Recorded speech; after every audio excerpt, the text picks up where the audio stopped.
This is 3AW Breakfast with Ross Stevenson and Russell Howcroft. I'm just sitting in my chair when a voice comes on and yes, don't you try it, you feel alright. 23 minutes before 6 on a Tuesday morning. Good morning to you, lad. Hello there, Ross. I identified something yesterday that is definitely a thing called Tier 1 terror.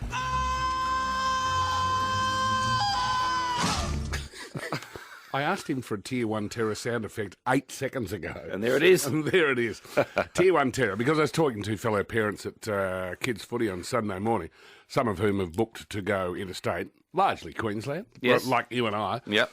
It's where Melburnians go at this time of year, right? Get a bit of warmth. And the fact that they've got Tier 1 terror, that is that they are not going anywhere that might become a Tier 1 site because they don't want to at the last moment. They're about to put their foot on the Qantas plane to fly to Maroochydore, right? And the next thing they know, they pick up the paper and they go, oh, my God, I've been to a Tier 1 site and I've got to isolate, like David Armstrong did, at home for 14 days. Yeah, and especially now as we're also diligent with our QR coding, then the machine knows where we are.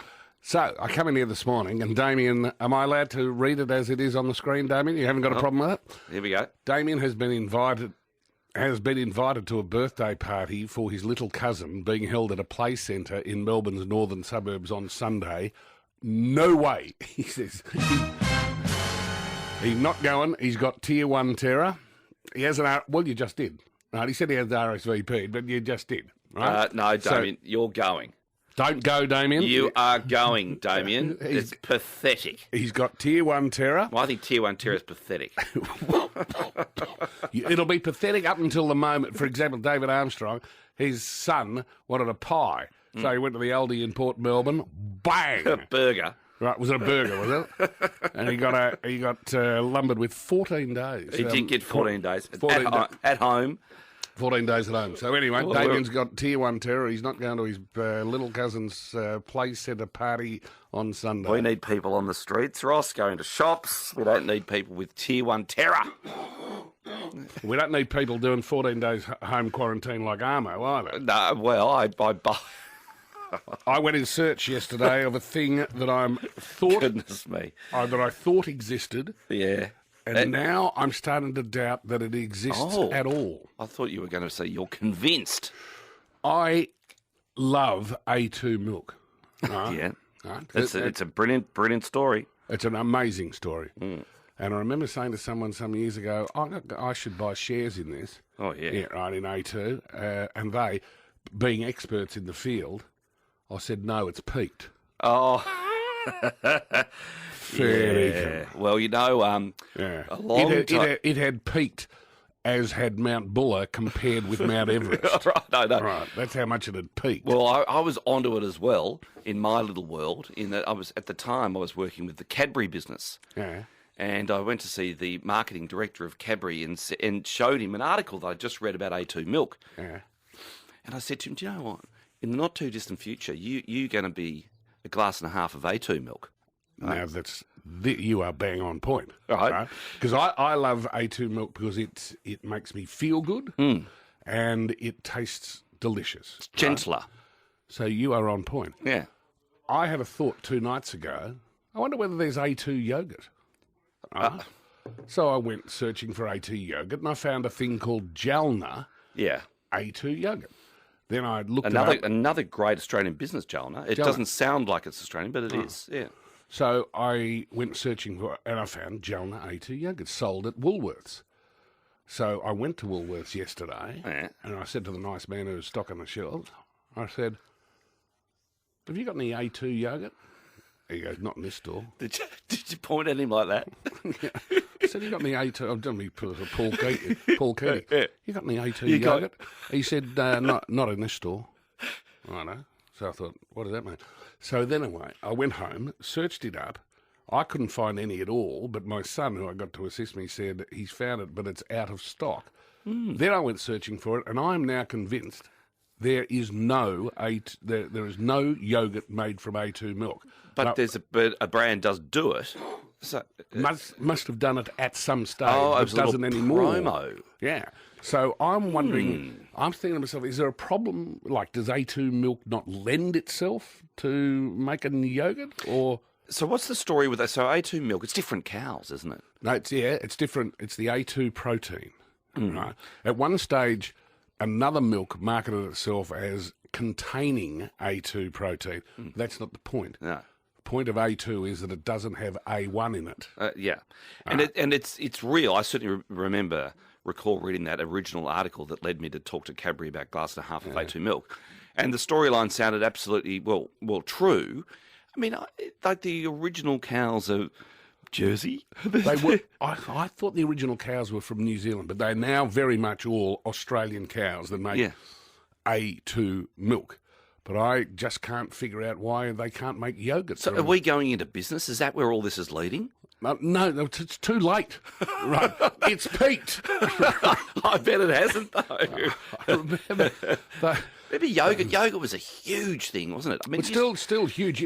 For example, yesterday at Woolies, there is a vast yogurt area. Yes. Like it's got every yogurt known to humanity. It's got coconut yogurt. It's got yogurt made from from vegetables. Yeah. It's got It's got flavoured yogurt. It's got low fat yogurt. It's sort of been more diversified than the ice cream aisle, in fact. It's just incredible. I reckon there'd be more yogurt offerings than ice cream offerings. Yeah, because you can have yogurt for you don't really have ice cream for breakfast. No, and you'll have yogurt for you can have yogurt at lunchtime. People would do that. They'll have yogurt at recess. We had tandoori chicken last night. With a little bit of yogurt. Right? And that was done by one of the children, not by one of the adults. Anyway, I continue in my so you can actually raise the subject of what are you searching for that you're convinced may not in fact exist. Right. There'll be people who have been searching for things, looking for things, convinced that they exist, who may have given up saying, look, I'm now convinced it doesn't exist. I'm now convinced that A2 yogurt does not exist. Mostly sunny with a top of 16 today. That sounds rather splendid. And you and I are going out today, are we not? Oh, yes, we are. Yeah. What fun. Right now it is 4 degrees, which is spankingly cold. It's 5:45. We don't get fooled again.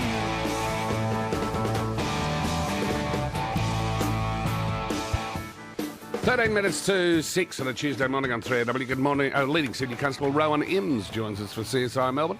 Hi there, Rowan. Hello, Ross. How are you today? Yeah, good.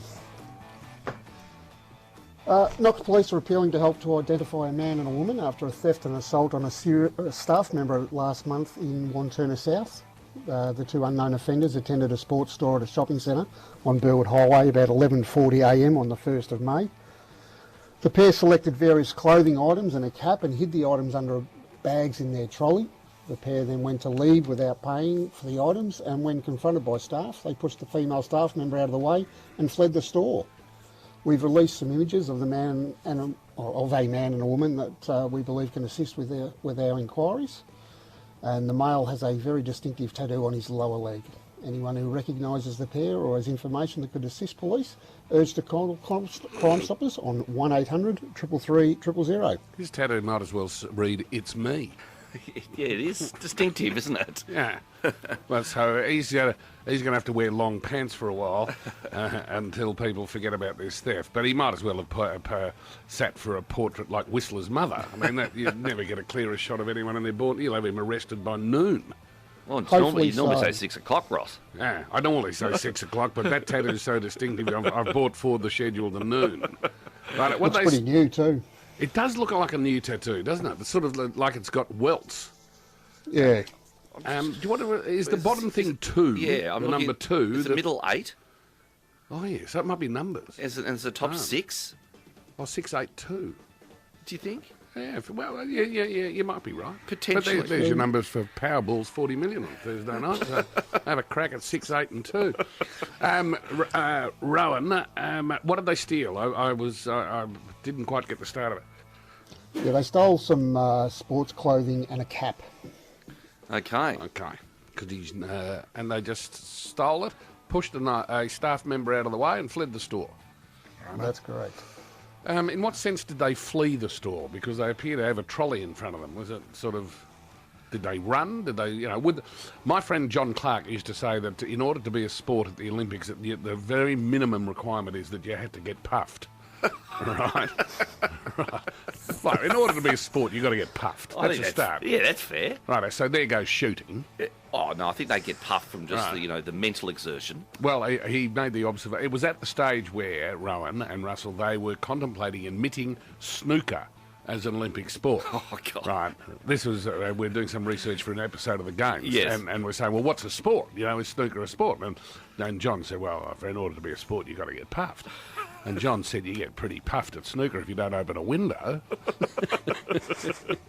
That was at the stage where Alex Higgins, I think, was the best snooker player in the world. And Ross, have you been to a supermarket where the trolley doesn't let you go out the door?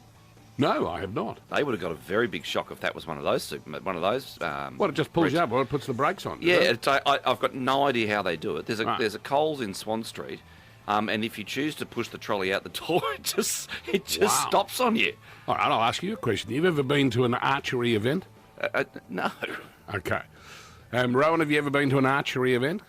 No, I haven't. Because archery is also an Olympic sport at which you probably don't get puffed. You wouldn't get that puffed, would you? No. Well, although it does look very heavy. Right, yeah, it is quite heavy. I want you both, Rowan and Russell, to pretend that you were sitting side on at an archery event and describe for me with your hands, Rowan, I'm going to have to imagine yours, the arc of the arrow. Right? So I'm going like that. Oh, yeah. Yeah, And I'm firing at a target. it would depend on the it- distance, of course. Right. Well, I think it's a uniform distance. Yeah, okay. Right, and I pull the arrow back. And 70 I go, metres. Bang. Right. Describe for me, Russell, with your... Bang. Straight at it. Bang! Bang. Right. I have sat side on at an Olympic archery event in Athens. And it doesn't go like that? Here is the trajectory of the arrow. Not really. Does it? That's all the more impressive, isn't it? Goes up in the air, goes up, comes down, done. Into the target. I could not believe it. So it's a massive arch. It's a massive arc. Arc, I Yeah. should say. Yeah. Scorch is just going, you're on the radio. I'm saying it's a massive, it goes up. It's a massive arc like I actually don't believe you. a mound of a cake. But that doesn't make any sense because when they line it up, it looks like they're lining up at the dot. It doesn't Yeah. look like they're lining up at the sky. Yeah, I don't know how it works, but it's Is that what all those incredibly little impressive. Is that what all those little arms are that are on the bow? Because I've always thought those arms on the bow are just weights. Yeah, I have no idea, but that's my contribution to the history of archery, which presumably archery would have been an ancient, part of the ancient Olympics. You would You would think. think so. Hey, Rowan, you had the best story of the day yesterday, and I know it wasn't on 10 News. I think it was on 9 News, and I don't know whether it was on 7 News last night. The story of the two police who borrowed a couple of citizens' bikes. And not in the papers today? Not in either paper today. Any follow-up to that? It was just a great story. I believe one of the young fellows was charged and will face children's court at a later date, and one of the young gentleman was still in hospital. Gentleman. Young gentleman still in hospital. Gentleman's a very sort of wide-ranging How did he finish up in description. hospital, Ross? Maybe he fell over whilst being pursued by a policeman on a borrowed Malvern Star. Oh, wow. It was a great story, Ron. I think Neil did it yesterday. Two police who made a sort of citizen's arrest of a Malvern Star, pursued some offenders, caught them, had them arrested, and then returned the bikes that they'd borrowed. Just an amazing story. Do you think an ear would have been held? As in, come on. here. Yeah. Well, there's two approaches to arrests, aren't there? There's the holding of the ear, and then there's the Clint Eastwood approach. Good on you, Rowan. All right, guys, have a great day. You too. 6 to 6. OMG. Oh my God. WTF. Why the face? WTF. Why the face? Thanks to the Kia Sorrento, boasting class-leading safety, first-in-class tech, and now winner of Car Sales Car of the Year. Go to kia.com.au. 3 minutes to 6. Are you obliquely aware of the story of the bloke in America who's been arrested for having stolen 19,000 kilograms of pistachio nuts? No, but I do like pistachio nuts. Yeah, no, but I was trying to work. I've been distracted trying to think whether the shells are shells. Do they make up more than 50% of the weight of a pistachio? Oh, Because one of the comments made in relation to this article is that Scorcher said he must love pralines. Is that it? Yeah, he can make a mega one. Right, so this is good.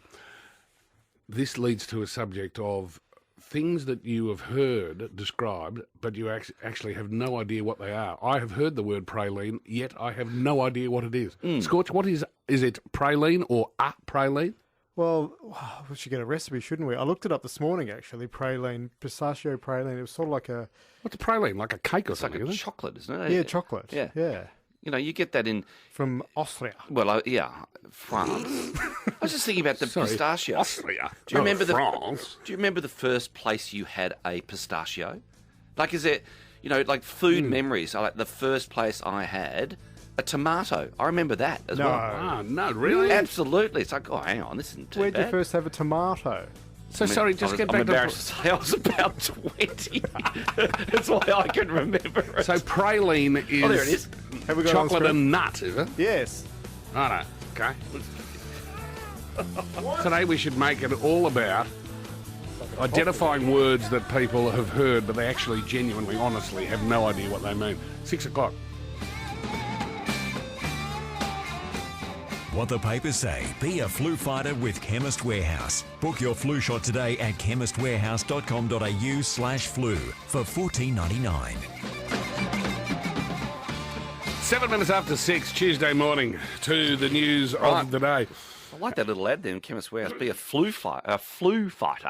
Oh, his name actually came up yesterday. Were we having this discussion here or was somewhere else? We're talking about people who... It was here. Lucas saying here. We're talking about people in public life that you just reckon to be a smashing person. Yeah. I think we actually took calls on it once, didn't we? And I just think Dave Grohl from the Foo Fighters would be just a great bloke to have lunch with. He I just agree. looks to me like a just 22-carat good bloke. Well, I reckon McCormick, the former deputy PM, I reckon he'd be a cracking good bloke. Who's that? McCormick, the previous fella, the one that got flicked Oh, yeah. yesterday. Right. Yeah, he looks like he's a very decent fella. There's a front page of the Herald Sun has two stories. One says Labor sex accused unmasked. State Labor here we MP go. Dustin Hulls has been named as the government politician accused of having sex in his parliamentary office. Oh, yeah. That's next to a story. Barnaby gets last laugh as Nats rejoice. He was good at that, wasn't he, Barnaby? Well, Barnaby, I think he hooked up with a staffer and they had a baby or two, or think they just got- one together. Maybe I've seen a photograph with him Yeah. with two. This bloke who's been unmasked, that's all he did. Yeah. Yeah, I know, He right? just have an Ushma, couldn't he? It's I'm with you on this, Ross. It's almost as if it's illegal or something. Oh, isn't it? it's so odd, isn't it? Yeah, it's very strange. Conservative times. Damage has been found deep in the brains of Australian rules footballers more than 6 months after a concussion, increasing concern about the long-term effects of head knocks. I know I'm not trying to get you involved. I just mention it because I'm very keen on the Melbourne Storm. They had a victory on the weekend, 66-16. I think they were 40-0 ahead at half time. They are an extraordinary team with an extraordinary coach. And their best player is not playing. And he cannot play because he had a head in... His name is Ryan Pappenhausen.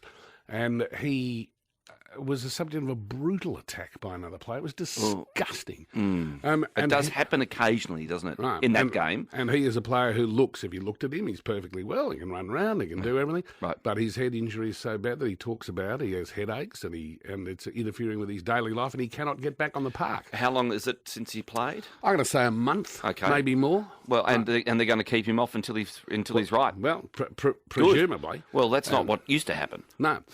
So I'm trying to think when it was in the AFL that it was decided that a player's head was sacrosanct, and now we're all fully on board. Yes. That a player's head should be sacrosanct. And I was thinking, I think I know the way that you will feel about this. When I read yesterday that the police were attempting to access QR codes in order to solve crimes, I thought to myself, hang on, no. QR codes have got to be sacrosanct, like an AFL footballer's head. Nicely done. Well, Don't you think? I couldn't agree with you more. It's If you're like- trying to get people to use QR codes, you've got to assure them that the police won't ever get access to well, them. I mean, you might recall, as we were leading into summer last year, there was this idea that there were going to be drones in the sky that were going to survey, whether you're staying 1.5 metres away whilst lying on the beach. Yeah. Now, okay, I get that in times that we needed to you need to bring in policy that's suitable for the time.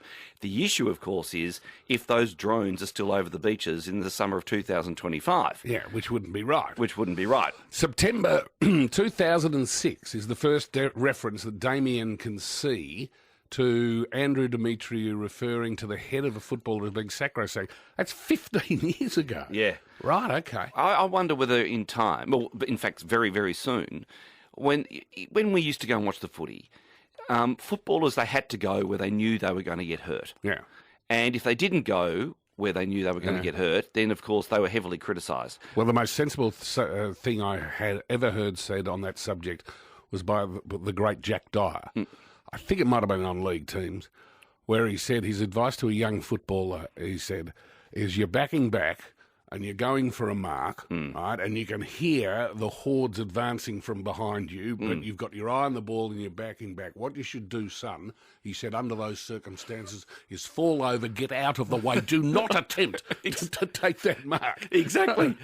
Right. And so pre-cameras being everywhere when Jack Dyer was playing, maybe you could do that. Well, some of those selfless acts where players sort of go back against the flight, and I think to myself, what's the point? Well, don't do that. You might take the mark and everyone says you're a champion. You might also end up in the Royal Melbourne. Well, exactly. So, but I think that where we're getting to, and I hope we're getting to this point, where the coaches say at the highest level, and therefore it'll trickle down to everyone else, hey, listen, you don't actually have to go where you know you're going to get hurt. I'll give you another example.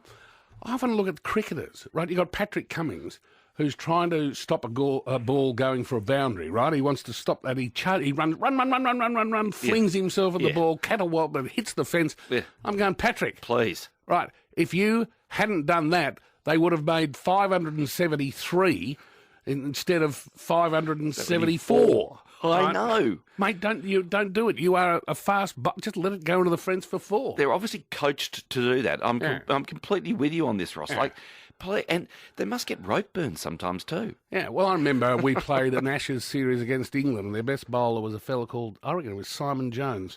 His bowling average was at least 5 better than Harbison and all those players. Well, he did exactly that in the boundary and did his knee. Yeah, and was out for the series. I know. What is the point? Yeah. What is the point, mate? That was always, of course, one of the great things of let's say, the culture of cricket, is that it didn't have to be that intense. No.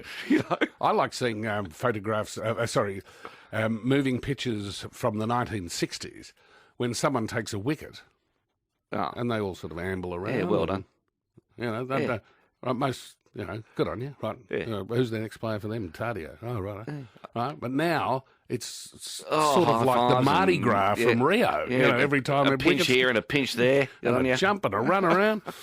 And the chainsaw. Anyway, I thought one of the most interesting things I saw last night before I went to bed was the fact that the New Zealand is back open to Melburnians. New Zealand's open to Melbourne. Tasmania is back open to Melbourne. Yeah.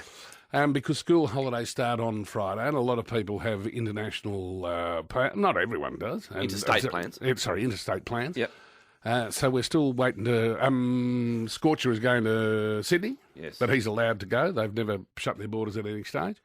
You and I are hoping to get to Queensland, and we're just waiting to see what... I fly Sunday. Premier Anastasia Pinochet said, whether she opens the borders. But, we're all sitting around on tenterhooks, and I know you don't like it, but this Tier 1 terror exists, that there are people who are not going to sites, not going out for fear that they might end up, as they're about to board the plane at Tullamarine, they discovered they were a Tier 1 site. So there's another reason why we need to know and need to know now. Because, because if you can't go to Queensland, well then I don't have to conduct myself in Melbourne with some Tier 1 terror. With some Tier 1 terror. Loads of stories around this morning. Glenn Robbins in after 8. It's 6:15. 3AW Breakfast with Ross Stevenson and Russell Howcroft. Australia, meet your new McCafe blend. Smooth, rich, and with a hint of sweet berry. It's coffee fit for an Aussie.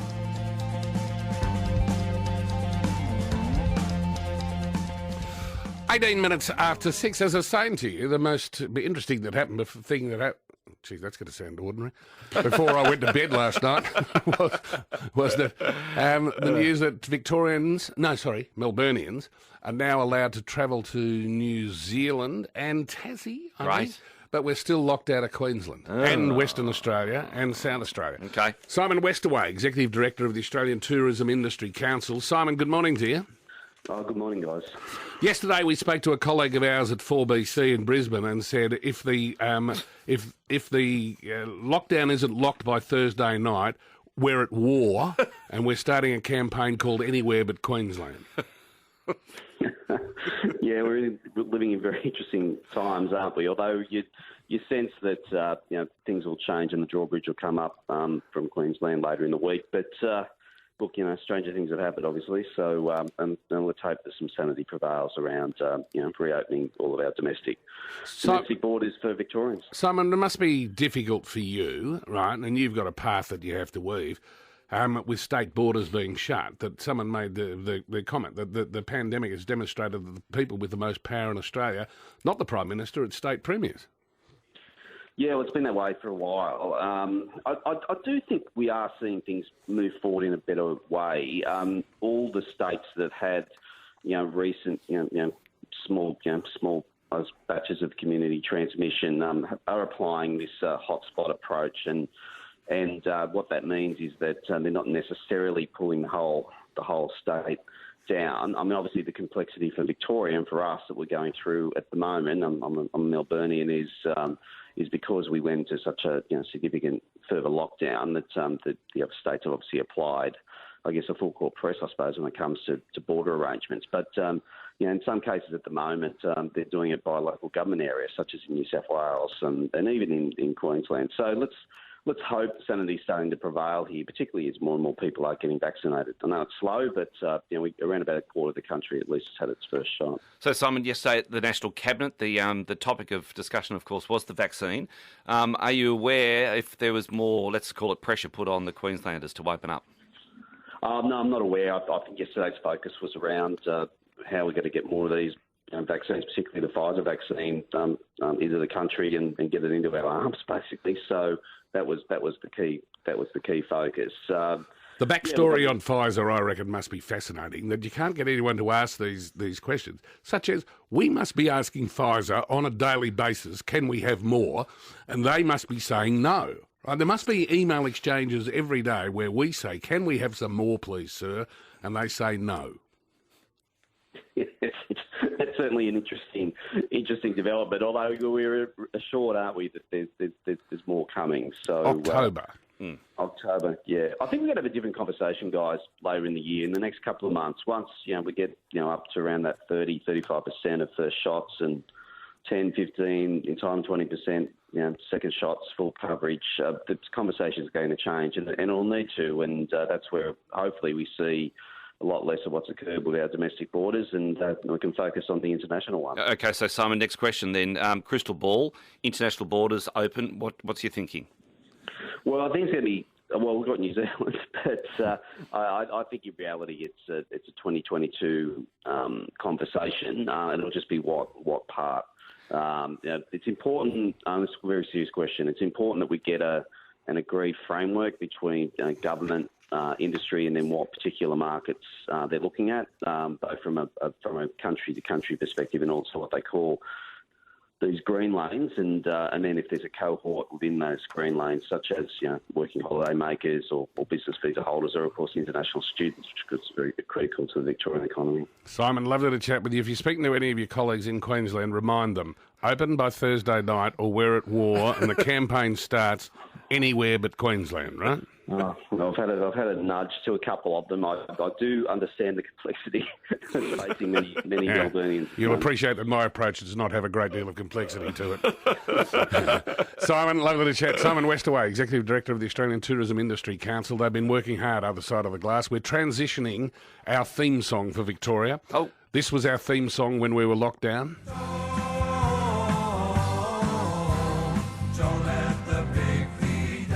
But this is going to be our new theme song. Out they come to play. Just for recreation, take the buses on You know, on the subject of... it took me, I can't believe what age I was when I discovered that was the actual start of the North Melbourne theme song. Yes. I had no idea. I thought it was always joining the chorus. But it's that. Out they come to play. Speaking of which, John Anderson with First Edition Sport next. Sing it one and all, join in the chorus. Victoria's on the ball. Good old Victoria, champions you'll agree. Victoria will be champions, just you wait and see. Sports Report. The Mercedes-Benz Brighton end of financial year sale is on now. Discover available stock across the new and demonstrator range. 26 after 6, the Herald Sun's John Anderson for a double movie pass to see Herself, thanks to Madman Entertainment. You're trying to claim now that you tipped John Rahm, eh? Well, I said I hoped he'd win. You said you hoped, yeah. And he was a long way off the lead when I said it. 2 strokes. About 4. What did Louis got to 6 under? He led by 2. 2, did he? I reckon. And Rahm might have been, no, you could be right, Roscoe, he might have been 3 behind. A very good win. I'll come to that. When you think of John Rahm, he was probably the best player never to win a major. Before correcting that, I can think of a bloke who won 2 majors and only won 3 times on the US PGA Tour. So 2 of them were major wins, which is quite extraordinary. His name, please. 96900 693. John Rahm, I don't know if you two heard him speaking afterwards. He seemed an incredibly engaging person and was he's sitting there with, his wife is waiting for Louis Oosthuizen to see whether he could force a playoff. Did you see who was sitting next to his wife? Phil Mickelson, who anointed John Rahm a long time ago. They went to the same college, Arizona State, and Mickelson was the greatest player ever, and Rahm's the second greatest player. Mickelson watched him and said, this bloke's going to be a top 10 player. And when Rahm heard that, it really gave him a boost. But he's got so much talent, it's not funny. He has had for a long time. You think of the greatest players never to win a major. And I always come back to Mrs. Doubtfire, Colin Montgomery. He never won one. Never won a major, yeah. Matt Kuchar, good old moneybags, the bloke who wouldn't pay his caddy. Ricky Fowler, Lee Westwood, Paul Casey, Luke Donald are some of those. Then, by extension, you go to the greatest player never to win an AFL premiership. Oh, Bobby Skilton. Bob Skilton. Tick! Robbie Flower. Rob Flower, yeah. Tick! Of course. These are names I've written down. Judd. Oh, sorry, West Coast. Sorry, West Coast. Tony Lockett. Yeah, Lockett. Lockett, tick. Very good. My top 5 would be, in no particular order, Lockett, Skilton, Gary Ablett Sr., Gary Dempsey. Oh, Dempo. Yeah, Gary Dempsey, definitely. Rob Flower. And you got guys like Nathan Buckley, Robert Harvey, Nick Rewald, Lenny Hayes, Kevin Murray, Jimmy Steins, and Richo Man. Yeah. Yes. Now, Richo Man. The bloke who won 2 majors in his 3 wins on the USPGA Tour, his name's not South, East or West. His name is Andy North. Who knew that? Is that the 1970s? One was in the 70s, one was in the 80s. That was known by a chap called Leon Lachelle. 2 US Opens, Leon would know that. Leon Big Lachelle Andy North. from Sorrento. And he went south after that. His game just lost his game. Very good answer. Go Hawks. Sorrento is near... That lager. 6:30 on AW. 3AW, talking Melbourne. 3AW Breakfast with Ross Stevenson and Russell Howcroft. Australia, meet your new McCafe blend. Smooth, rich, and with a hint of sweet berry. It's coffee fit for an Aussie.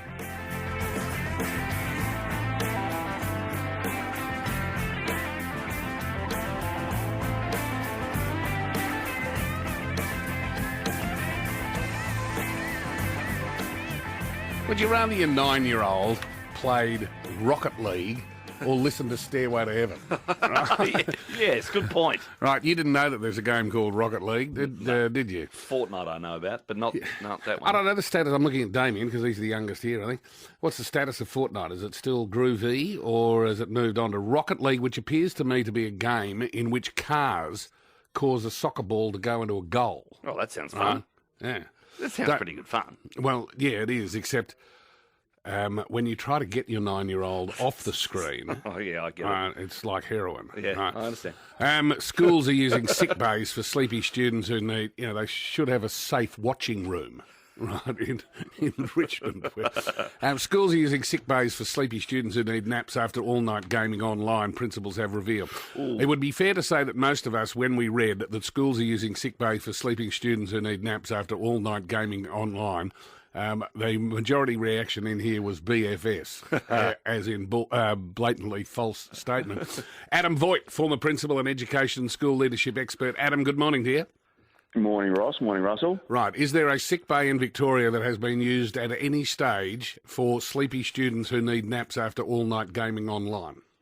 Oh, to be honest, I'd be surprised if there wasn't a sick bay that hadn't been used that way. I think that there's students everywhere around the place who are struggling with an online addiction that's depriving them of sleep, and that's the big issue. So, in other words, you've got parents who allow them to stay up late at night playing games.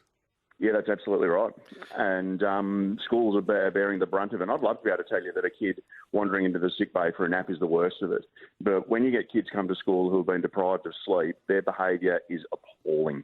Yeah. And there's research on this. A professor called Sarah Blunden in South Australia has done an enormous body of work on this, and effectively the conclusion of all the research is poor sleep equals poor behaviour. And nicking off to the sick bay for a nap is probably the mildest of some of the things that schools are dealing with as a result of this. What ages are we talking here? Yeah, as young as about 7 or 8. Mm-hmm. So this is where we really need parents to step up. And if it requires, it's probably two things that I would advise parents around. Number one is to negotiate this with their kid. The best plans tend to be the ones that you sit down with the kid when you're not having a fight about and gone, right, what's our plan for tech? And what are our rules around that? What's your job? What's my job? But you know what? If that doesn't work, we need parents to actually grab the modem, to turn it off, to stick it under their pillow, to hide it somewhere, because these kids need their sleep. They do. And I mean, that is a strategy. We've actually contemplated a strategy that involves me bringing the game to work with me in the morning. Mm-hmm. Yeah, whatever it takes.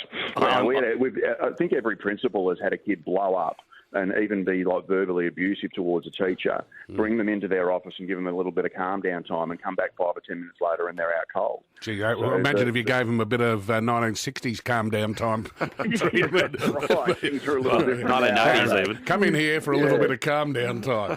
Yeah, that's right. You may have seen Muhammad Ali calm down someone on the weekend. It's not in the teacher's kit bag though now, no, Ross, is it? No, it's not in your arse. No, that's right. So Adam, are you saying that parents are knowingly allowing this sort of all-time screen time happening?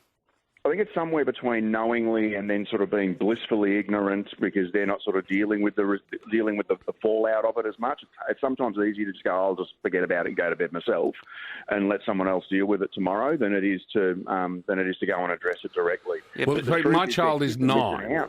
Right, my child is 9, and there's no prospect that he would ever be allowed to take his Nintendo to bed. No prospect on earth.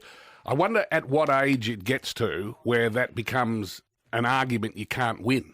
Yeah, and that's probably one of the things where parents are really struggling for the skill, is that at some stage the kids get conniving and they get clever and they start to find, I know that in our house as our kids became teenagers, we'd be in bed and we start to hear these, very soft footsteps heading up the stairs up towards the modem to turn it back on. Yeah, I remember. It's tough though, Adam, isn't it? Because it's also a big component in how kids socialise these days. Right, so as in they socialise over and the learning. That's right. So it's a tough one to get right, I think. Yeah, but plus, Adam, you've got but Russell's got one. No, Russell's allowed to do it, right? Which is something you got to fight. I'm trying to think. The first screen that I ever saw, Adam, was an arcade game that I used to play called Indianapolis 500. Yes. Yeah, well, good luck in sneaking that into bed. It was funny though. In that even like me, I go back to the Atari 2600 and some really bang element of boring a hole in my hand with the decathlon games. It was a lot less complicated, wasn't it? When it was one stick and one button. Yeah. Pac-Man was addictive, but maybe you weren't up all night, were you? Playing Pac-Man. Well, you're now playing leagues as well. That's it. That's what I'm saying. It's how they socialise. Adam, stay on the line. Michelle, good morning to you.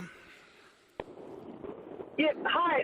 We've got limits on all their logins. So with Microsoft, you can put what they call Microsoft Family. They log on. You say they can only play for an hour on anything they log on to, and it's the same with family sharing on Apple. And it's the same on the Nintendo Switch. You can have parental controls which work really well. You've got a parental control that says you can have this much time, right, and after that, that's all she wrote. Mm-hmm. And then you don't fight with them either. Michelle, thank you very much. Adam, imagine these things that parents have to deal with, these teachers have to deal with these days that wouldn't have been an issue some time ago. No, that's right. And look, it is more sophisticated and more complicated, more difficult now than it's ever been.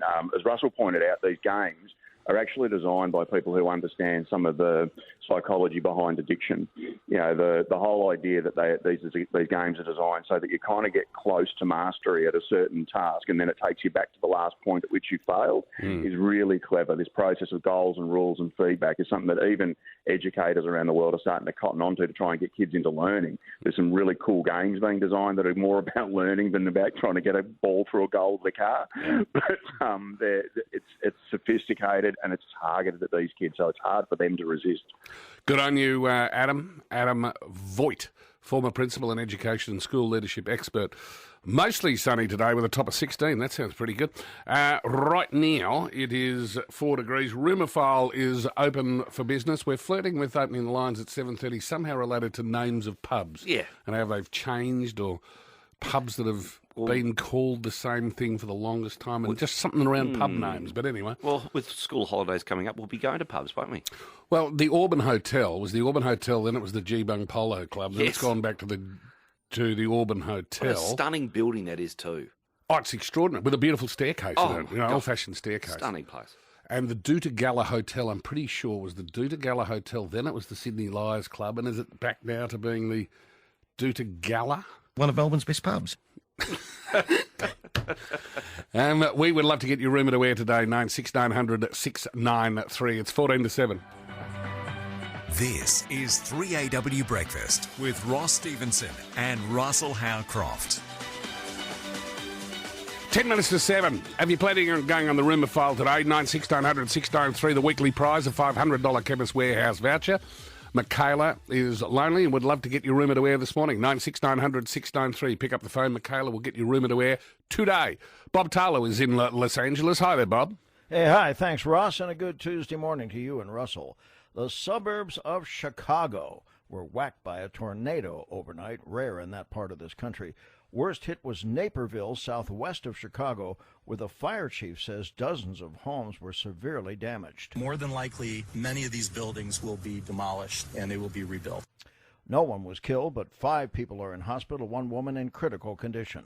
The storm that spawned that tornado in Illinois is separate from Tropical Storm Claudette, which I mentioned yesterday. It brought heavy rain, tornadoes, and death to the southeastern U.S. It was really scary. It was just so strange, but it lasted such a short time. She's in Alabama, where a twister wrecked her home. 13 people died in that state, including 10 in one crash involving 15 vehicles hydroplaning on a rain-soaked highway. Reporter Jesse Mitchell says 8 of the victims were children, ages 3 to 17. 8 all traveling together in a van from the Tallapoosa County Girls Ranch, a nonprofit that provides a home for neglected or abused children. Michael Smith is with that girls' home. It's a tragedy for Alabama. It's a national tragedy when you lose this many children. We love these children. They're like our children. That storm named Claudette is bringing heavy rain to the Carolinas right now. It is about to move out into the Atlantic and then away from the U.S.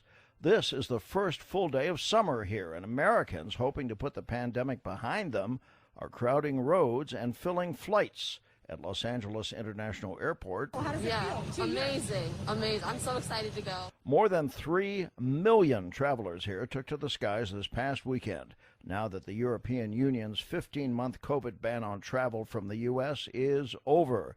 That reopens the continent in time for the summer tourist season. Feels like everything is very optimistic right now. But for some, that optimism is meeting frustration. The airlines ramping up to meet the sudden demand are experiencing staff shortages, training, and maintenance issues. And Ross, American Airlines is having the toughest time and has already canceled hundreds of flights since Friday. Thank you, Bob. And interestingly, there will be many, many, many Melburnians who have flights booked to Queensland this Friday and this Saturday who have no idea whether they can go or not. Rumour file is open, 9690 693. Very keen to get your rumour to air this morning. Malcolm Stewart is in London. Hi there, Malcolm. Hello, good morning. Well, America's Catholic bishops are expressing anger at Joe Biden's apparent fence-sitting on the question of abortion. Their counterparts here have remained silent over this country's latest abortion statistics just issued by our Department of Health. And those figures are pretty remarkable. Nearly 1 in 4 British pregnancies last year were terminated. There was a record high of 210,860 terminations carried out here, with a substantial rise in the number of older women deciding not to go ahead with their pregnancies. The statistics reveal that women over 35 accounted for 40,000 terminations, with this being linked to pressures to maintain careers and lifestyles at a time when many are in unstable relationships. However, the 20,743 abortions among women under 20 was down by nearly half in a decade. While there are certain nominal restrictions, in practice we have abortion on demand here, and the onset of COVID lockdowns saw the liberalisation of even the existing laws to enable consultation by telephone to enable prescriptions to be issued for abortion drugs. There is a Christian charity opposed to abortion called CARE, and they say they're distressed by the new figures. But with rare exceptions, we don't have demonstrations outside clinics or vocal campaigning. But in a country where the latest census suggests that only 49% of the population now has a religious belief, only one national newspaper actually took the trouble to report these latest figures in any detail.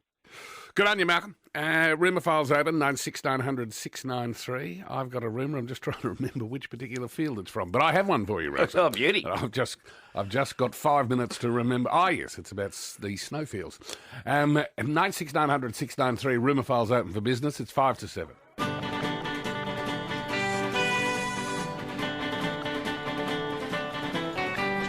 Ambush, right up. 3 minutes to 7. Rumour file's open, 9690 693. Birthday bonanza. Bond to Maxfield. Go and kick the goal, Stewie. Straighten it up. Bang it home. It's a beauty. They're in front the Tigers. Stewie Maxfield. Oh, my God. I'd say it's Macca. Bruce McAvaney. Oh, McAvaney. And you'd be surprised at Bruce. I'm going to say Bruce is 66. 67. Closer. 65. Oh. Higher. 68. I'm 68.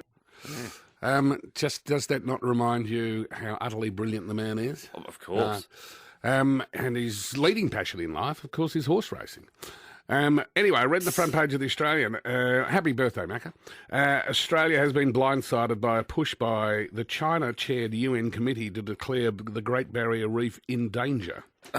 Yeah. I was just thinking getting lectured on the environment by China is like being lectured on marriage by Elizabeth Taylor. But anyway. I think they've got more than 200 coal-fired power stations yet to be built. Yeah.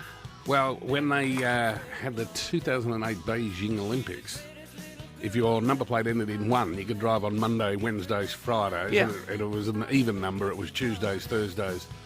So that cyclone was called Claudette, was it not? And this is the great Roy Orbison. Rumour file time.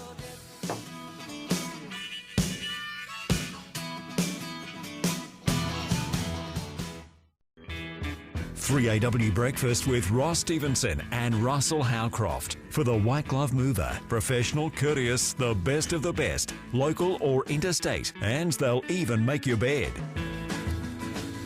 Early question today, are there more John Andersons or Cameron Smiths in society? Because we're Line about ball. 18 after 7. Cameron Smith is a classic car owner. Cameron, good morning to you. Good morning, Ross and Russell. How are you going? Good. You've got your classic Ferrari back. Tell us the tale. When was it stolen? Well, I can't tell you exactly when it was stolen, but I can tell you at 5:30 last night when I was leaving work that I went down to the car park and it was gone. Yeah. So the first thing I did was got onto the police, as you can imagine. Well, I got onto Centre Security and then the police. Spent about an hour talking to them. Then I was on the phone to Shannon's for about half an hour as I was driving home. So at that point I thought I was never going to be seen again. Okay, so give us the background. What sort of Ferrari is it? So it's a mid-70s Ferrari 400. So it's not a very common car. There's only sort of maybe 300 or 400 in the world, so you don't see them very often. And I certainly thought this one was gone. Right, so you spoke to the police, you spoke to Shannon's, you resigned yourself to the fact that you're never going to see your beloved 1970s Ferrari again. Then you made a decision. Yeah, well, I was sitting at home. I'd poured myself a stiff drink, thought all I could do was done, and then I thought, it won't hurt to reach out to the social media networks. So I'm a member of a car club called Highball, and so I thought I'll put it out to those guys and see, you never know, right? And then a good friend, Damien Corney, he's got a business called Graphico, and he's got quite a wide following. He posted it on his Instagram, and it might have only been 20 or 30 minutes, and he sent me a screenshot of a text message from a guy saying, "I saw that car yesterday. It's in a car park in Clayton." And at the same time, Damien's messaging this guy, "Give us your name, your phone number."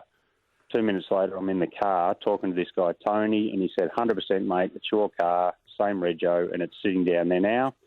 And he sent his cousin down there to sit with the car to make sure it didn't get pinched or moved again. And 20 minutes later, I'm standing next to it in my pyjamas waiting for the police to turn up. So it's in a car park at Clayton, like what, a public car park? Yeah, it's a place called M City. It's a new development down near Blackburn Road and Princess Highway, and it's a huge car park. And it's sitting in the basement car park unlocked, and the ignition barrel's all drilled out. But otherwise, it seems to be in okay nick. Is it still there? By the time the police found a tow truck that could get it out of the car park, that was about 1:30, and it's now in their compound waiting to be fingerprinted. So so the first time you knew it was missing was 5:30 p.m. When did you get a message saying, "Oh, no, it's in a car park in Clayton"? When was that? Oh, I reckon that was about 8:30, 9 o'clock. 3 hours. And, I reckon between the time of going on social media and me getting a call saying this is your car, it was less than an hour. Some fantastic social policing. Is there CCTV at the Clayton car park? Yeah, absolutely there is. There's one right in front of where it was parked. So, fingers crossed, the police certainly went around and got all the details of all the cameras, and they're confident they'll get some footage. It's just whether or not they'll be able to identify the guys because of masks and, caps and hoodies and all that sort of stuff. Who knows? But they'll certainly be seen. What an amazing story. Well, Cameron, what was your personal assessment that your Ferrari would be found by a bloke called Tony? It was zero. I was sitting there having a drink thinking, I don't even know how I'm going to get to sleep tonight. I was pretty annoyed, as you can imagine. Yeah.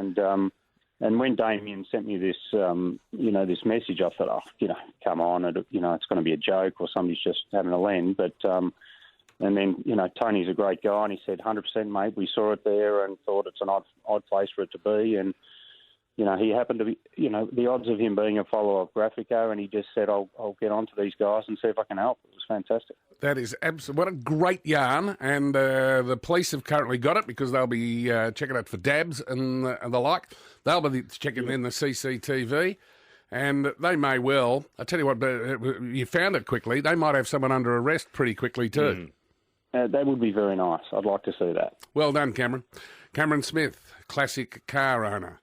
I remember there was a sketch, or was it a movie, where an Italian bloke was talking about his 4 sons who are called Antonio, Anthony, Tony. Ando says next, he is going to identify the most overpaid hack in Australian sport. Damo has limited his suggestions to 22. 22 after 7. 3AW Breakfast. Sports Reports. Gee, you've got people thinking in here, Ando. Ando's going to identify the most overpaid hack in Australian sport. Did I say hack? You said hack. Okay, I'll go with hack. You said hack. He won't. No, okay, you go with hack. Herald Sun's John Anderson for a $100 voucher from People's Coffee at 80 Collins, Melbourne's new destination for luxury. Well, to deliver my question, I have to say his name now. Right. You're not going to say Daniel Ricciardo, are you? No. Because he's not a hack. We love Daniel. We love him. Daniel Ricciardo, he had a good drive on the weekend. Yep. Daniel Ricciardo has won a number of F1 races. Yes. I think he was shooting for the basketball Yes. ring when the ball didn't go in, because that's what happens when Ben Simmons tries to shoot. I watched that game yesterday, Ben Simmons for Philadelphia. So is it Ben Simmons? Yeah. Right. Well, I say that because of what he earns. Ben Simmons has signed a 5-year contract for $180 million. So he earns $35 million a year, and he won't take a shot in a playoff. So, Well, seriously, Damien says this bloke would give him a run for his money. I just count money. That's all I do. I count my millions. yeah, but does he get much money these days? He doesn't get $35 million. $35 million a year. No Australian, I assume, has ever earned anything like that. In terms Daniel of sport. Ricciardo. He earns 35? No, he's 2 years with Renault with $49 million a year. Is that right? Is that right? That surprised me. Now, Ben Simmons played junior footy in Melbourne, and he was a star. And you can imagine at 6'10" how good he would have been. Although you wouldn't want him shooting for goal necessarily. I need to know the greatest player to have come from Ben Simmons Junior Footy Club. 96900 693. We've got. There's a game on the weekend. I meant to mention this yesterday. Essendon Hawthorn in Launceston.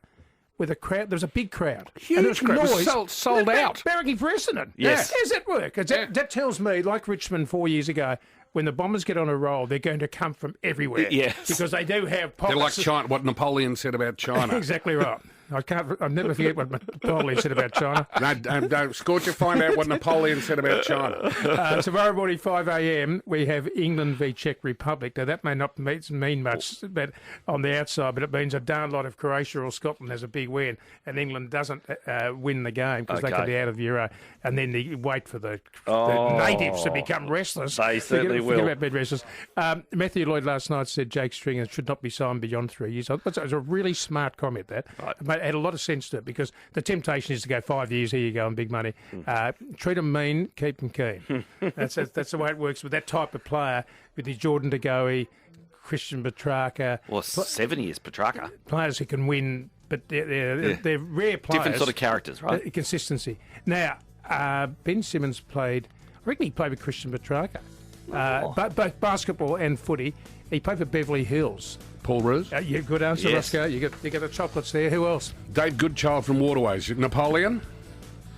Let China sleep, for when she wakes, she will shake the world. How can we forget those words? Yeah. That's the Bombers in Tassie. Yeah. Righto, we want to talk pubs. Does your local have a nickname? You're listening to 3AW Breakfast with Ross Stevenson and Russell Howcroft. I need to get to more pubs. Yes. We're talking pubs and pub names, and there's a reason for it. What is it, Scorch?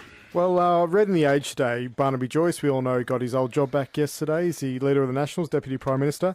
So reading in The Age that as he was totting up the numbers, he walked into a pub in Canberra called the Kingston, which they say is called the Kingo. Right. Pub nicknames. 96900 693. Pub names of any type. I've got a lead longer than the lead, a list longer than the lead of my That is a vacuum long cleaner. You kick us off, Scorch. Well, my local pub, Hardiman's, we just call Hardy's, pretty boring nickname. Went there years ago, yep. It's and also Perso for perseverance. Hang on, what's Hardiman's called? Hardiman's. Hardy's, is it? Hardy's, yes. Hardy's, yep. Perso for perseverance, Fitzroy. Perseverance in Fitzroy has never been called Perso. It's like the Perso. Melbourne, Right? Another Perso. Right. What about in Castle? I lived in Fitzroy for 20 years. Never once called the Perseverance And what's the opposite? Perso. The Labour in Vain. Which I don't think is the correct name. Oh. It should be like the laziness or indolence or something, because it's not the opposite Yes. of perseverance. It is. Well, yes, because the Perseverance says persevere and you will succeed. The other one just says you're just labouring No, in it's just vain. like give up. They should call it the give up. The give up. Right. What about in Casterton? There's 3 pubs there. There's one that's known as the top pub. Yeah. Then the other one's called the middle pub, and the other one's called the bottom pub. I'm interesting how many towns have a top, a middle, and a bottom. I reckon Morwell did. Or was it Moe? Don't Right, I've got the Auburn Hotel. When I first went there, it was yes. the Auburn. Then it was the Geebung Polo Club. Now it's back to the Auburn. Good decision, I think, by the owners. Yeah, and the Greyhound Hotel in Kew was called the Skinny Dog. Yes. It's now called the Skinny Dog. So it had a nickname, the Skinny Dog. Yeah. I don't know. I don't know that I approve, Ross. When you've got an official name, and then the public know it by a nickname, Yeah. and then sort of grabbing the nickname and saying, no, that's ours, not yours. I can think of another pub in Bridge Road, Richmond, that was called the National, which people called the Nash. The Nash. And they changed its name to the Nash. They have done that. Right, and you say that, no, you can't do that. You mustn't do that. Just let the public have their own nickname for the pub. 96900 693. I spent many years of my life at the Standard Hotel in Fitzroy, which was always endearingly known as the Subby. Yeah. As in the substandard. Substandard. That's Fantastic. so good. Well, across the road. But it's still called the Standard. It's not called the Subby. My favourite pub when I worked in the UK was called Paxton's, but someone got murdered there, and so it was known as Stabbers. Right. Because, of course, because a knife was involved. This is where Damien plays. That's nice, dear. Let's have a pint at Stabbers. Stay with us, because we haven't even made an indentation on our list yet. Brendan, g'day. Yeah, morning, boys. We've got our local, it's called the Swinging Arms. Right. Mainly because if you want to get a fight, you can always get one every weekend at the Swinging Arms. That's good. Brendan, while we're at it, there was a pub, I don't know whether it still exists, in Richmond called the Corn Exchange, which my father always used to refer to as the Groin Exchange. Wanda, g'day. Hi, there's a pub in Seaford which is called the Sundowner, but they call it the Gundowner because there was a gun incident. That's good. That's nice, dear. Good on you, Wanda. That's nice, dear. Dave, g'day. Far away, Dave. Gone. Susan, you got a protest? Yes, I worked at the Fitzroy Police Station for many years, and the Perseverance was not called the Purse, though. Oh. It was called the Purse, and the Rob Roy was called the Robbers. The Rob Roy. Because the Rob Roy were diagonally opposite was the Champion and the Rob Roy. And that's... They had different ethnic backgrounds. Tell you what, there you go, you see? Yeah. Because sometimes the pubs would be, that'd be where the Greeks would be, or that'd be where the Catholics would be, or... That's nice, dear. Well, certainly when I was at Melbourne University, there was one pub for the Catholics and one pub where the non-Catholics went. Glenn, g'day. Yeah, it's actually Mark, but that's all right. The Flying Duck in Paran, or we all used to know it as the Dying. Yes. Good pub, the Flying Duck. Good on you. Dying. Ray, g'day. Yeah. Yeah, the Bayswater used to be, 60 years ago, used to be called the Bloodhouse because the Garbos would get paid and there'd be a blue on every week. Yeah. Bloodhouse. The Garbo used to be the most sought-after job on the council because you'd be swinging your legs under a bar stool by 10 o'clock in the morning. Yes. Right? Yeah. Oh, boy. And then by lunchtime, things would get rather tasty. The Waterside, they used to serve beers at the Waterside through cages. They did too. Absolutely. Yeah, just down the road there. How about Mrs. Clatworthy's? What's that one called? The Sawyer's Arms. That was always in Geelong. Was always known as Mrs. Clatworthy's. Glenda, g'day. The Espy's obviously the normal one, but what about the Croc, the Croxton Park Hotel? Yeah, there are ones like that, and there's the Notting Hill Hotel known as the Knot. See, that'd be a huge mistake for the Notting Hill to call itself the Knot. Yeah, massive mistake. Mary, g'day. Oh. Good morning. I've got an interesting story about Naked Satan in Fitzroy. It's named by a Macedonian alcohol maker making raki back in the day. It was so hot in there, he was actually naked making it, and they actually have the equipment at the front window still there. Thank you. I love it. No worries. It was a naked Macedonian making raki. Is it known as the Naked Satan, or that's its official name? No, it's called Naked Forsated, I'm pretty sure. Great. Graham. There are three pubs in a little country town called Cobram up on the Murray. Top pub, Central pub and Bottom pub. Yeah. Top pub was where the businessman used to drink. Central pub was the blue-collar workers, and the bottom pub is where all the fighting used to take place. Gee, I tell you what. A lot of fights going on. Very customer-orientated. I know. Hey, dear, would you like to go to the Bloodhouse tonight? Jerry, g'day. Yeah, g'day. Yes, Jerry? We're talking about the Rose of Australia in Williamstown, known as the Rose, or universally as the Broken Nose. A lot of pubs... there must have been far more fighting went on in pubs 50 years ago than goes on now. I think that'd be right. Yeah. Rob. Yeah, the Sundowner in Frankston, or commonly known as the Gundowner. Another one. There's a franchise of them. I think Alan's got one that's on. Plenty of talking out of the side of your mouth in the front bar.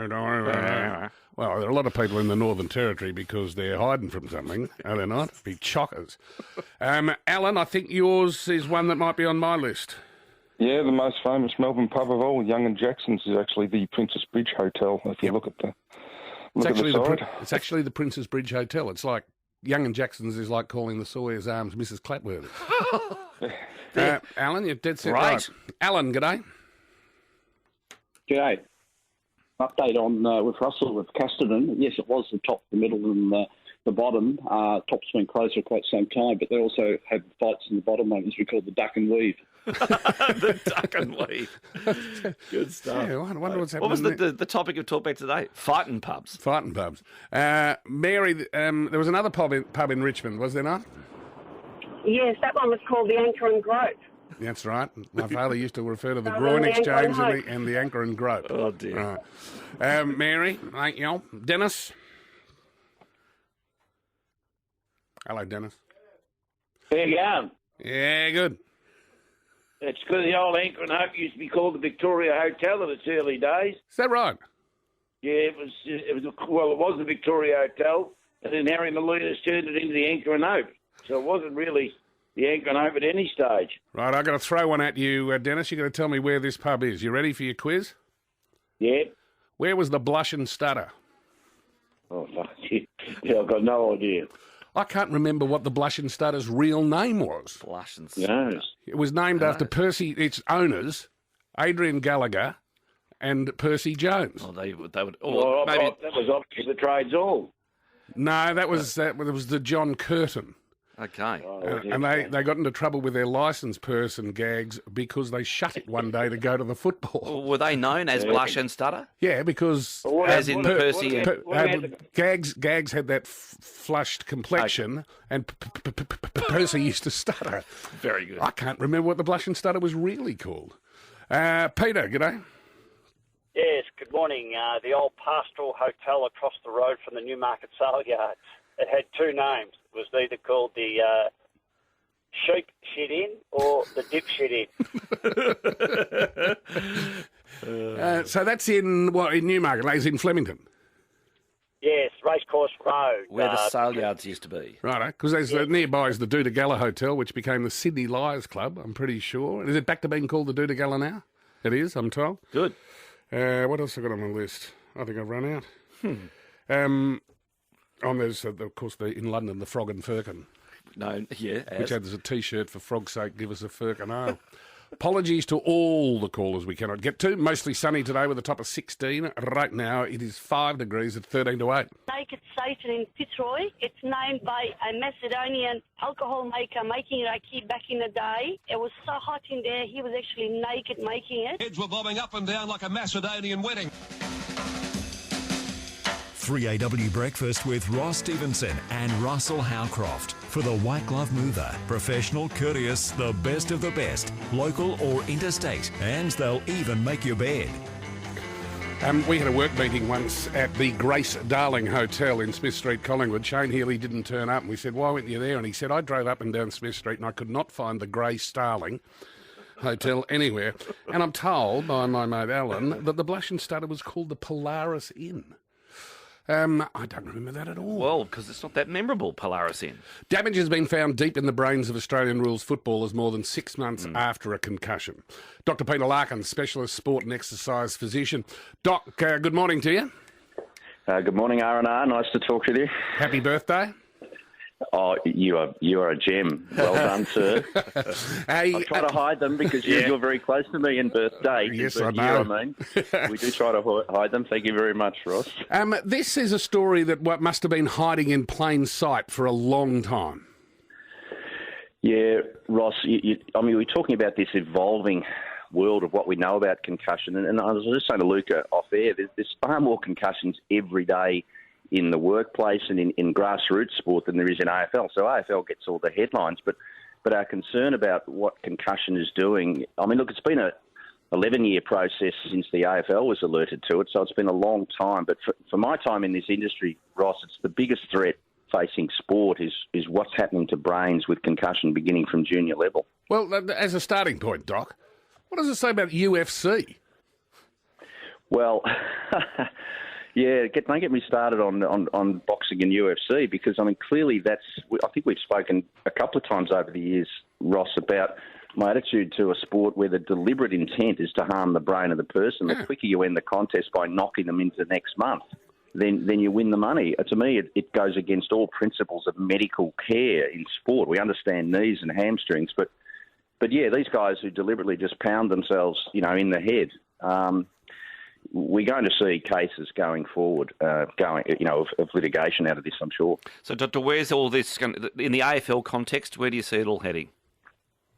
Well, as I said, Russ, it's an evolving knowledge base, because what we're finding is that concussion can cause longer-term protein deposits in the brain and therefore affect behaviour. And so what we're looking at is the research is being required to say which individuals do that, because clearly not everyone does.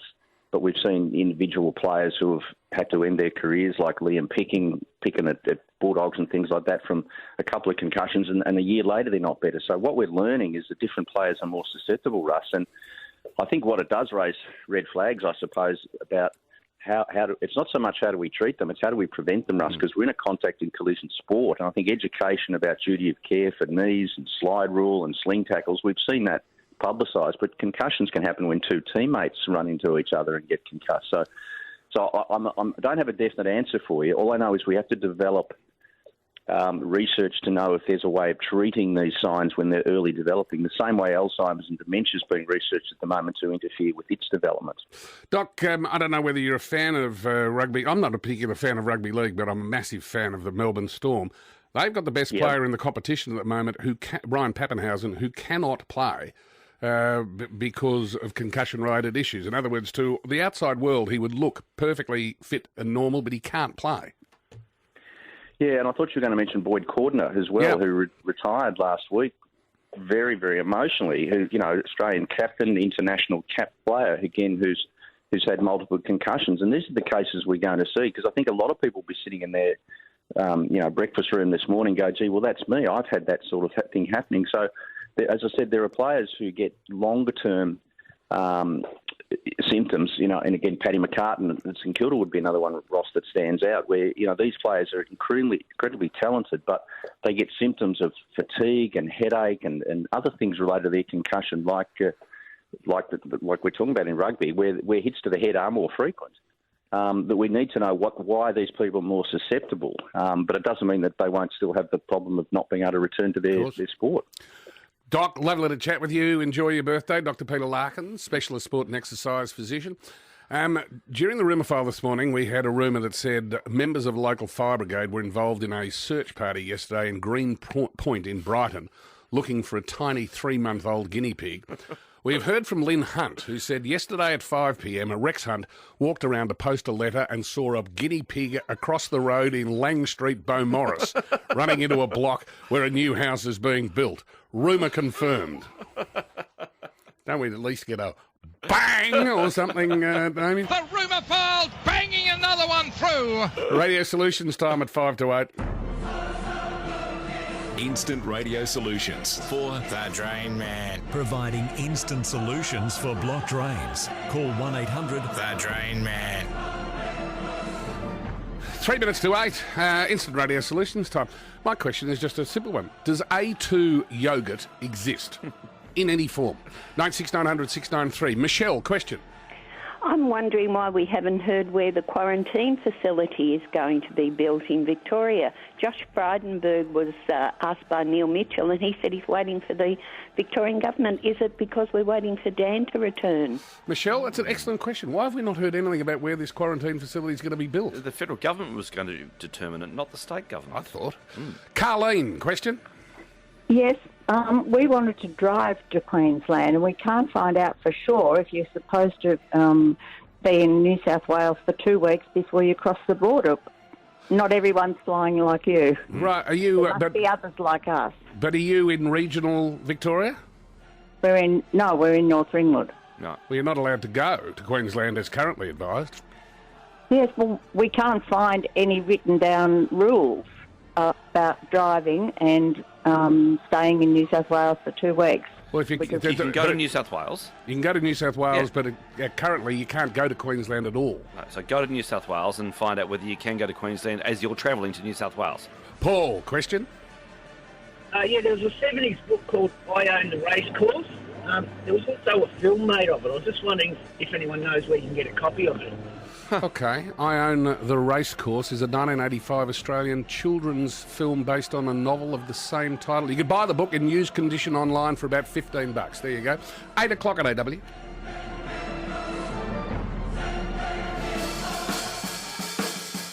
Free AW Breakfast with Ross Stevenson and Russell Howcroft for the White Glove Mover. Professional, courteous, the best of the best, local or interstate, and they'll even make your bed. You ever heard Foo Fighters do this? I can hardly wait. Well, Damien will play the Foo Fighters doing rock and roll out of our interview. So let's start with an instant poll. Should police be allowed to access QR code data? 9832 5050. You and I have the same. We might be aligned on this one. We are aligned with a very firm view. Should the police be allowed to access QR code data? 9832 5050 if you've got a firm view one way or the other, because Victoria Police tried to access QR code check-in data 3 times in December as part of criminal investigations, but were rebuffed by state government departments. Gemma Caffarella, Liberty Victoria spokesperson and public law barrister. Gemma, good morning to you. Good morning, Russ. Hi, Russell. Russell and I are firmly of the view that they shouldn't be allowed to. I out of sheer politeness, ask you what you think. Well, thank you for asking, but it's probably going to be quite unsurprising that the view of Liberty Victoria is that police should not have access to this information. To put it very plainly, people checking in keeps us safe. It allows contact tracers to do their work. It allows us to keep the virus under control. When government puts this system in place, they're asking people to put a lot of trust in the system, and they're asking people to put aside their rights. Ordinarily, people are allowed to wander around the community and not be tracked, but they're asking people to put that aside, and people, for the most part, are. Our view is that allowing police access means that people might not check in. Yeah, but Gemma, that data must be so tempting for police. Oh, I can see why it's tempting, but the problem is that this shouldn't really be about the police. It's about something so much bigger, which is about keeping us all safe. And we shouldn't be doing anything that undermines trust in that system, and especially in a situation where the vaccine rollout's slow and we face, ongoing, quite significant incursions on our rights, like lockdowns. The state should be doing everything that they can to promote public confidence in that system. And you only have to look to Western Australia. I don't think it's just a bunch of fringe loonies who are saying that it's not a good idea for police to get this data. Western Australia has very quickly come in amid public concerns about this and enacted legislation to ensure that the police can't get this data. It's completely off limits to them. Gemma, let me play devil's advocate. All right? So Shane Patton, the Chief of Police, comes out and says, we've got to be honest with you here, Gemma Caffarella. The reason we're trying to access this data is that we understand that there is a terrorist attack and it's being plotted against schools. Well, what I would say in response to that is this is a lot bigger than any one small situation.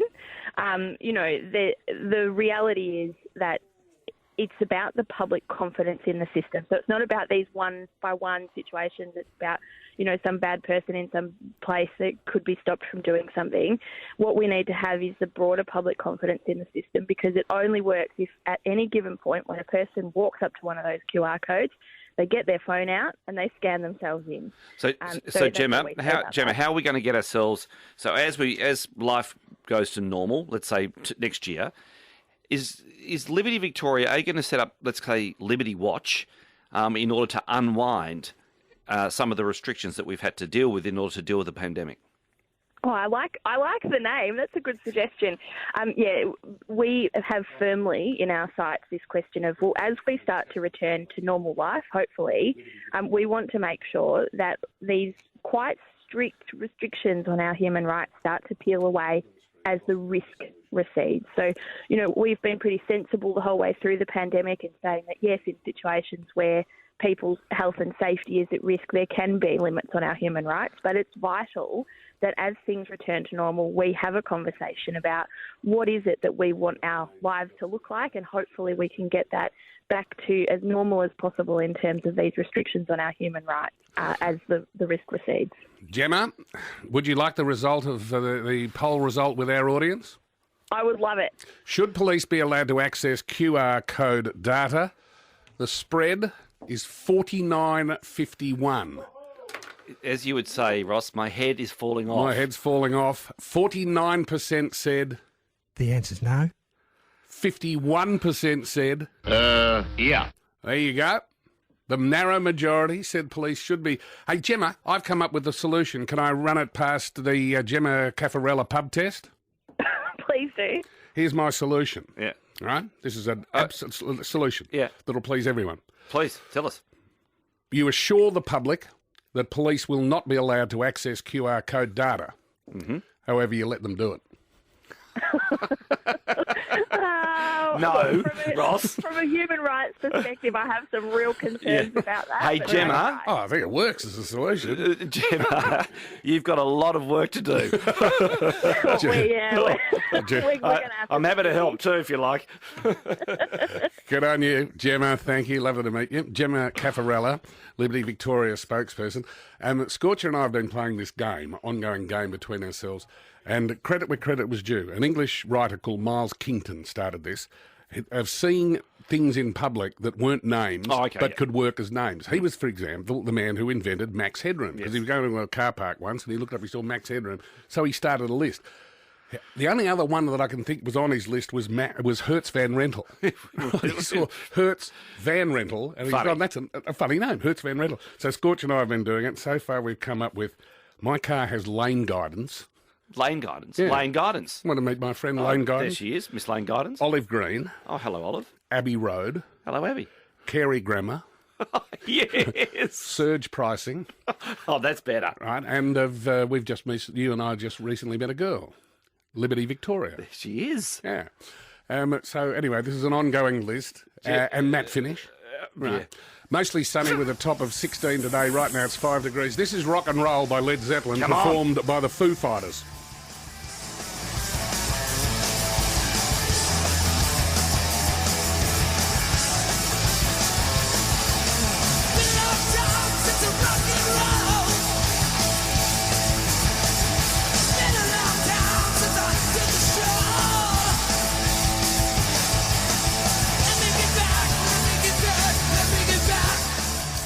Glenn Robbins is next. His topic today is unlikely status symbols.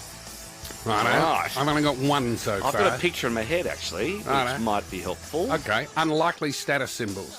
Mostly sunny with a top of 16. Right now it's 5.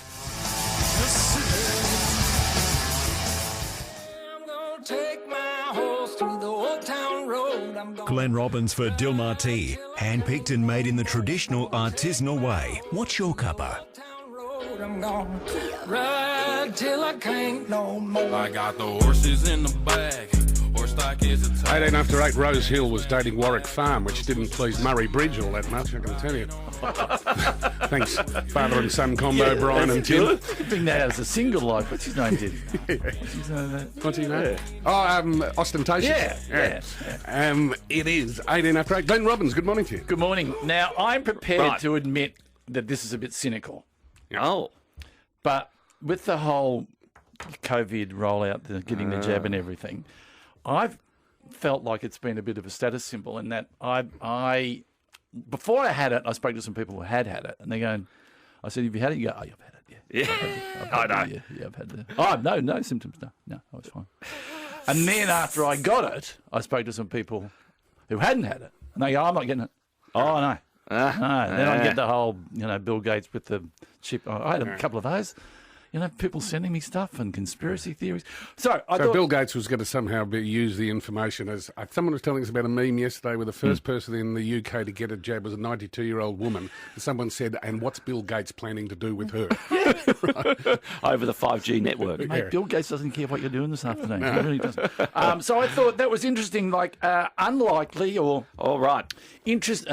Status symbols that In other words, the status symbol is getting the jab or not getting the jab? Well, both. Both. No, Both. Getting the jab is yes. Oh, you can't have a status symbol as not getting vaccinated. Well, people make a statement by going, "I'm not getting it," and let me tell you why. Oh, well, no, so that won't last very long. No, okay. I'm saying there are people out there.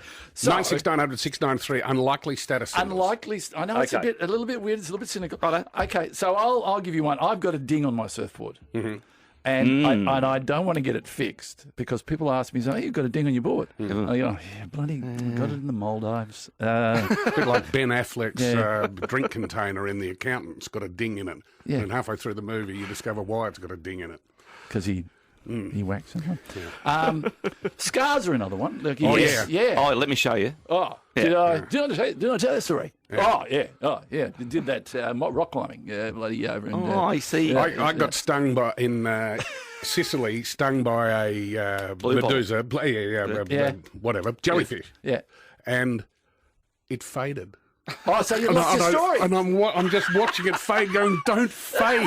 Oh. Please don't fade. I thought you were going down the, prams. No, yeah, that's fine. Yeah, no, that's good. Because that's definitely, you wouldn't expect a pram to be a status symbol. Oh. And yet there is different sorts of prams. How about this one? Black eye. Oh. See? Mate, what happened? I'm playing footy. Oh, yeah. No. Hang on. Yeah. You should see the other guy. Yeah. Zigged when I should have zagged. But anyway, a cane. A cane? A walking cane? Walking cane. Oh. No, well, like it's going to tell a story. A glass eye. A patch. Darren, good morning, dear. The amount of puffer jackets you have. Oh, yes. Oh, yeah. This is one of my 17 puffer jackets. Yeah. Mark, good morning, dear. Morning, guys. The self-propelled remote control golf buggy. I've got one. Does that Glenn? Seriously, do they exist? Oh, yeah. Do they go uphill? Yeah, they've got a back wheel so they won't flip. And I flip mine. I have one of those. I never use it. Don't like it. Tim, g'day. Good morning, lads. The boys down at the Cricket Club take a lot of pride in their red cherries on their box. Nice. Oh. On their box? Yeah. You've got right. So you won't clean it up. You leave it there. How do you get a red cherry on your box? Isn't there trousers between you and the... You leave your fly open? How does that work? I like it, though. Yeah. Jill, g'day. Yeah, good morning, guys. Hit by a car twice. Both times I was on the footpath. Gee, that's an unlikely status symbol. It certainly is. I was pretty proud of that. Good story. What about having a second passport? What do you need two for? Well, because it's just I'm saying 'Cause that you is can. because you can. Like that's a legit thing, don't you reckon? You need an extra sleeve in your little special. Well, I don't know. It's just I've got two passports. I got one, and you understand that this is No, not. Ross in the break said, "I've got the showstopper." So when do you want to play that card? I'll play it now. Yeah. And it clearly doesn't relate to me. The tag at the back of your pants which shows your waist size. Oh wow! Wow! You take a moment to actually read someone else's tag, do you? Jerry Seinfeld, I'm sure, had an episode where he was a 30 and he went to a 32 and he got a pen and corrected it back to 30. It's like people who go to the Adelaide Festival, and when they get a review, they get 3 stars on the review, and then when they come back, they just add a couple of extra stars. Yeah, they do not. They do. Of course, they would. Yeah. Really? Yeah, no one knows. Grant, unlikely status symbols. Oh, the best table in the restaurant. Oh, that's true. Yeah. Oh, Machiavelli's in I've Sydney. got to say Machiavelli's in Sydney. That was unbelievable what happened there. So you want people to walk past? Is that what you're saying? Like if John Laws goes there, John Laws has got to get the number one seat. He walks in, and Glenn Robbins is there. Yeah. Right, all hell would break loose if Lawsy didn't get the number one seat. I couldn't give a stuff, frankly. Yes, you could. Oh, Machiavelli's in Sydney. That was where it all happened. Hello, world. I'm John Laws. Good. Stephen, unlikely status symbols. Yeah, when somebody's referring to a piece of music and you say, "Yeah, I've got that on vinyl." Nice. Yeah. I do one to you too, don't you? What do you say? You say, "Have you seen the film?" I said, "Have you seen that movie such and such?" And Glenn goes, "No, I've read the book." Oh. 24 after 8. You're listening to 3AW Breakfast with Ross Stevenson and Russell Howcroft. 27 after 8. Jan rounded us out with unlikely status symbols. Oh, yes, I live in Werribee, and my unlikely status symbol is I have an intact rubbish bin. Very good. Nice. An unlikely status symbol these days is to be descended from someone who was in the First Fleet. Oh, okay, of People course. used to hide the fact that they were but related to now- convicts, but now it's a badge of honour. It's a status symbol to be related to someone who came on the First Fleet. And you can't even go searching for your convict roots. Yep. Something to, you got one to leave us with? If I take the Audi down the coast and I drive through a puddle, Yeah. I get that little squirt of mud up the side. Yeah. That people would pay for that. I was leave there for a couple of days going, hey, it's an Audi. I've been off-roading. Oh, me? Yeah, I'm out there all the time. Don't worry about it, mate. Look at that. Big mud slide down the thing there. Good on you, Russell. Time to hit the road. Okay. Today's Rumor File winner is Hal. You've won a $100 voucher for Chemist Warehouse. It's 8:30 coming up with Neil Mitchell. He's talking about the theme of the day, politicians who can't keep it in their pants. Righto. We see how big that theme is, shall we? It is 8:30 on 3AW. You've been listening to Ross Stevenson and Russell Howcroft.